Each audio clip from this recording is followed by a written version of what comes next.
gihe umukuru w'igihugu Evariste Ndayishimiye ari kumwe n'umutambukanyi wiwe baragendeye umworozi w'ingurube akaba ari umurundi yahoze aba mu mahanga ahitamo kuza guteza imbere igihugu camwibarutse mu gutanguza iyororero yise Harahambaye Farms Factory riri ku mutumba Kagongo muri komine ya Rumonge.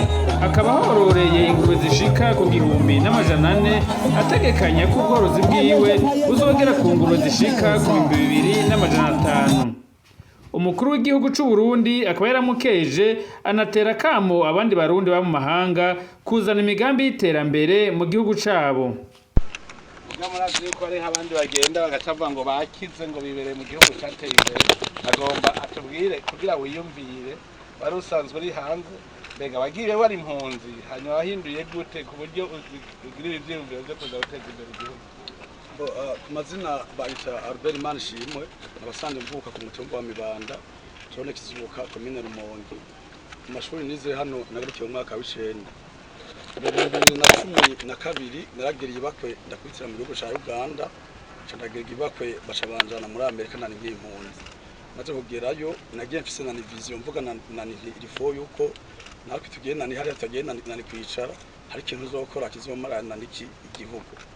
Yamaze kugerayo nageze anshika nkora mu Uganda babaganana ingurube umunsi twabaga 1,400.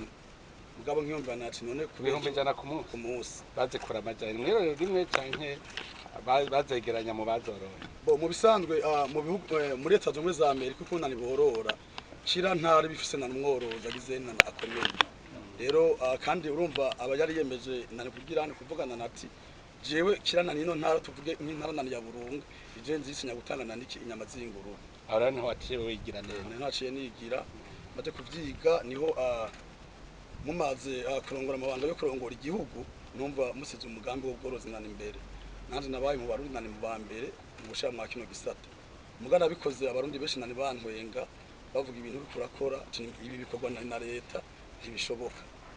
Mugabo naragerageje ndakora nahereye muri komine Burambi turashaho firme nani ya mbere turasubira ku mutumba nani wa Busaga candamanuka nangaha nani mu ntuze ngaha nani mu Kagongo. Vyarangoye mu ntango nani za mbere mugabo nagomba shimire ubushikiranganje bwo bimwe n'ubworozi hamwe na Izabu kuko hari umuntu ubwa mbere vyarananiye nagiye nani mbaza bita Dr Alfred yahoze atwana nani Izabu niba yagenda nagira ntanyereka vyogenda no kunuku kongeze nagomba shimira ubushikiranganje bwo bimwe n'ubworozi ukuntu budahengeshe nani kugira ne kudufasha mu byo tutaba twishoboza. Rero no munsi ngaha turafise ingurube zingana 2,000 hafi na 300. Mugabo no mwaka ndafise ingurube zingana nka 400. Izo ngurube ndabona inyuma y'amezi 6 uno kanzo bafise nk'ingurube hafi 600 kuko ni najewe ngaho kuva ngeze hano payeje narayaha ingurube zingana na 600. Bisigura izo ngurube yo ndazigumana zose mumba ndafise mu 2,100. Mugano kubera nzangena ndazigwiza kugira ngo ngirende ngire ntabandi.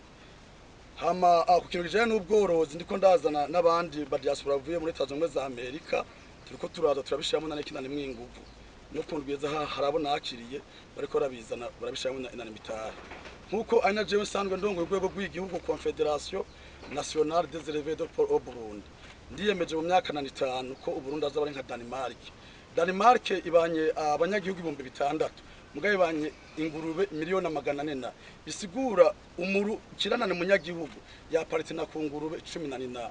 Rero nyene cyo bari umukuru w'igihugu turashakana yuko ibintu by'ubworozi two koranganane mu Burundi kuko tujana n'ingurube ndabona na vision hari ivyo hari kete nani nandi finerekana ni vision ijya 2040-2060 kingurube zishobora kutuzana zishobora guheza ikibazo nari c'amafaranga mvamba kungu kuko turegereye Kongo inyama bakenera nyinshi twagiye kuvizitayo mugabo dusanga ivyo nani bakeneye twashobora kubironka tutagize naniki amafirme nani manini. Rero hano ndiko ndagomba kwategurira 2025. Ministre yamaze kuba anshikiriza naniki nani tongo inani buyengero naho nene ngomba nani gushirayo yanambaye ni bugenda nta nyene ngomba nani kujayo. Rero nasaba bino bintu ko aba privé ngo dufate nani mu ntoki mu myaka 5 bamaye gutwara Confederation runo gwego muzo bamugize nte mwishima muvugana ni bati Confederation bimeze nani neza. Rero nagomba ndakumenyesha ukijanye nani n'ubworozi bw'ingurube ndagisubiyemo inyuma y'imyaka 5 igihugu izagifise isura nziza bwozi bw'ingurube. Murakoze. Ni byiza bwa mbere nagira ngo ushimire nyine ko ukija no ku rwego rwa confederation.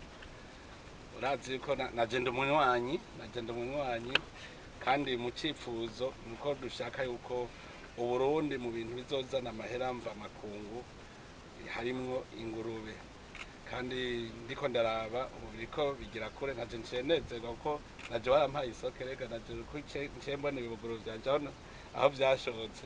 Nuvuga yuko tushaka yuko mu ntara yose n'imiburi mu minsi iza nko mu mwaka mu myaka ibiri nk'intara yose ishobora gushora nk'ingurube zitari munsi y'igihumbi ku munsi. Umva nk'ubu turose ingurube igihumbi ku munsi mu ntara no kuvuga duca turonka ingurube ibihumbi 18 zibagwa ku munsi. Nuvuga ico gihe tuba dushobora kugira rero amasezerano n'ibindi bihugu kuko bakubwira bati uzompa itoni zingana iki mu ndwi. Urumva rutiyemeza yuko uzoshora nk'itoni zirenga 100 ku ndwi ntushobora kuvuga ngo uraronka isoko.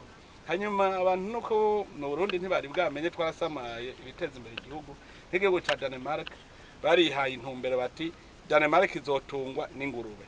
Uno munsi ugiye kubaza igihugu ca Denmark bakubwira bose ko ingurube ariyo iteje imbere igihugu ca Denmark. Bakoramwe ibintu byinshi nk'amavuta imisoso byose nta na kimwe byose barabihingura ugasanga bivuyemo byinshi mu bagacaja no mu burimyi kuko bacagira amase menshi bakayahingura.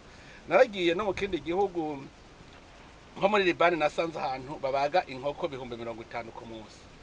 Nuva amakoperative arorora hakaba baza baratanga imiswi bongera abandi baca bazana izinyama zikabagwa ugasanga nk'abo baca bazishora mu bihugu bitandukanye. Urumva twe nko mu Burundi turashobora tubavuga tuti tuzobaga ingurube nk'ibihumbi 20 ku munsi, duce tubaga nk'inkwavu nk'umuriyoni ku munsi, tukaza tubaga nk'inkoko ugasanga ivyo byose dushoye hanze ku buryo uzosanga mu Burundi aya madevize biriko barirondera nta nico muzamukiye akeneye kuko muzamwinjiza menshi kurusha ivyo mukeneye kuzana kuko burya buca dutanga guhingura ibi dukura hanze byose turabifise ngaha none twamaze kugira amahinguriro tukabihingura byose ntaco bazatugikura hanze nayo madevize urumva azobarayo kuziganya nyene kugira ngo tuziganirize kazoza k'abana bacu. Ibi rero ubu n'umushinge urumva ko abo muri diaspora benshi ariko baraza tuzogirana inama itariki 30 nsubire ndabigishe ingene bozana bagiye gusuma basume bazana nkuko kwawe n'abandi bazane bamwe baje muri ibi abandi baje muri kuko nko muri diaspora boza dufate nk'aha mu Rumonge reje kubona amabuye amwe avamwo marble kuva Inyanzarake gushika ku Mugere n'amabuye gusa namaze no kuyabona ngahanye nk'ubu tubaza tubona ubundi acavuga ati ngira uruhinguriro rukomeye kwa marble gacagira izine nga ubundi agacagira ikindi ubundi agagira ikindi aha Uburundi buzokira rero buturi ku mushinge ico twambwira abantu nibizere ubu turi ku mushinge kandi umushinge ni mwiza kona mu 2024 tumaze kuronka yororero nk'iri uri kuraduza nk'ubu ni twasanga yindi ntara harimo iri yororero nk'iryo intara 18 zoye zigize intuzi amayororero nkaya muzoca musanga mu myaka mikeyi twamaze gutera imbere hamwe tuvuga ngo Burundi bwo mu 2040 ahubwo 2040 kizaho igihugu giteye imbere kuko umurindi mbona turiko ni mwisi cyane nkaba rero nshimira cyane abamaze gufata umurindi ubu ndabona yuko bose ariko baraza dushiremo ubwenge dukore kandi zotera imbere none ndagukeje Imana iguhezage. Aho muri komine ya Rumonge umukuru w'igihugu ari kumwe n'umutambukanyi wiwe baragendeye ikigo cigisha abana umwuga wo gushushanya.